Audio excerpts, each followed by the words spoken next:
জাতীয় বিশ্ববিদ্যালয়ের অধীনে অনার্স ভর্তি পরীক্ষা পিছিয়ে যাওয়ার সম্ভাবনা কতটুকু? প্রায় চারবার আবেদনের সময়সীমা বৃদ্ধি করেছে। টোটাল 4 মাস আবেদন চলেছে। এখন এই লাস্ট আবার আবেদনের সময়সীমা বৃদ্ধি করেছে আগামী 25 তারিখ পর্যন্ত। ওই পাশ দিয়ে যদি বলি 25 তারিখে ঠিক 5-7 থেকে 8 দিন পরে তোমাদের ভর্তি পরীক্ষা পিছিয়ে যাবে কিনা এই প্রশ্নটা অনেকে আমাদেরকে কমেন্টে করছিল, আমাদেরকে ইনবক্সে করছিল। দেখো, জাতীয় বিশ্ববিদ্যালয় থেকে ভর্তি পরীক্ষার আবেদনের সময়সীমা যখনই শেষ হয়েছে তখন তারা আবার এক্সটেন্ড করেছে, আবার বৃদ্ধি করেছে। সেটা একবার দুইবার না, প্রায় তোমার যদি বলি আমি এখানে তোমাদের আবেদন শেষ হয়ে ছিল ফেব্রুয়ারিতে, তারপর মার্চে একবার বৃদ্ধি করেছে, মার্চের পর এপ্রিলে আবার একটা বৃদ্ধি করেছে, এখন আবার এপ্রিলে 4th টাইম তারা বৃদ্ধি করছে। সো এতবার আবেদন বৃদ্ধি করার কারণে অনেক শিক্ষার্থীর কনফিউশনটা তৈরি হয়েছে যে ভাইয়া ভর্তি পরীক্ষা তো 3 তারিখে হওয়ার কথা, সেটা আদৌ হবে কিনা। দেখো, এই মুহূর্তে যদি বলি রাইট নাও জাতীয় বিশ্ববিদ্যালয়ে ভর্তি পরীক্ষা আয়োজন করার জন্য যা যা করার দরকার সবই করছে, এবং তোমরা আগামী 26 তারিখ থেকে অ্যাডমিট কার্ড ডাউনলোড করতে পারবে। এটা আমরা জাতীয় বিশ্ববিদ্যালয়ে যতটুকু জানি এটাই।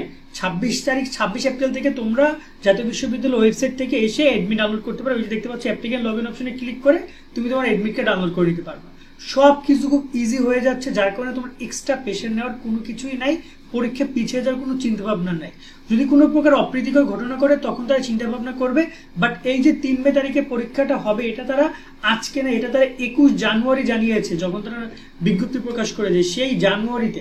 এখন জানুয়ারির পরে ফেব্রুয়ারি, মার্চ, এপ্রিল, মেতে পরীক্ষা। তো তারা প্রায় এত বেশি শিক্ষার্থীরা জানে যে এত 3 তারিখে পরীক্ষা, এতগুলো দিন ধরে জানে এই লাস্ট মোমেন্টে তারা পরীক্ষা তারিখ পরিবর্তন করবে না, এবং জাতীয় বিশ্ববিদ্যালয়ে পরীক্ষা আয়োজন করার জন্য সব প্রস্তুতি গ্রহণ করছে।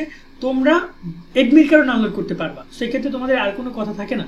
কিন্তু এখানে দুটো পয়েন্ট আমি এডমিট কার্ড ডাউনলোড নিয়ে কথা বলতে চাই।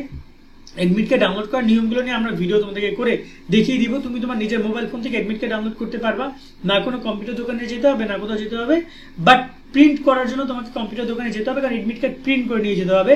আর ভেরি ইম্পর্টেন্ট এই যে তোমাকে এডমিট কার্ডের সাথে তোমার এসএসসি রেজিস্ট্রেশন কার্ড নিয়ে যেতে হবে পরীক্ষা কেন্দ্রে। তুমি যদি এসএসসি রেজিস্ট্রেশন কার্ড না নাও সেক্ষেত্রে কিন্তু পরীক্ষা কেন্দ্রে তোমাকে অ্যালাউ করবে না। আর অনেকে ক্যালকুলেটর ব্যবহার নিয়ে কথা বলছিলাম, তাদেরকে বলতেছি সাইন্টিফিক ক্যালকুলেটর, নন প্রোগ্রামেবল সাইন্টিফিক ক্যালকুলেটর ব্যবহার করার অনুমতি তুমি পেয়েছো, কিন্তু কোনো মোবাইল ফোন অথবা এয়ারপডস অথবা হেডফোন অথবা ডিজিটাল ঘড়ি সামথিং এরকমের কোনো কিছু ব্যবহার করার সুযোগ পাবে না পরীক্ষা কেন্দ্রে।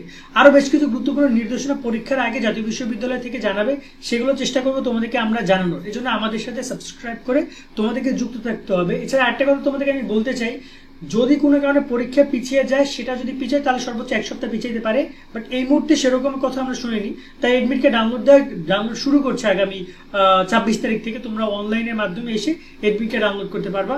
তারপর নতুন আপডেট আসলে আমরা জানাবো। আমাদের সাথে যুক্ত থাকবে, সাবস্ক্রাইব করে। সকলে অনেক ভালো থাকবা। আল্লাহ হাফেজ।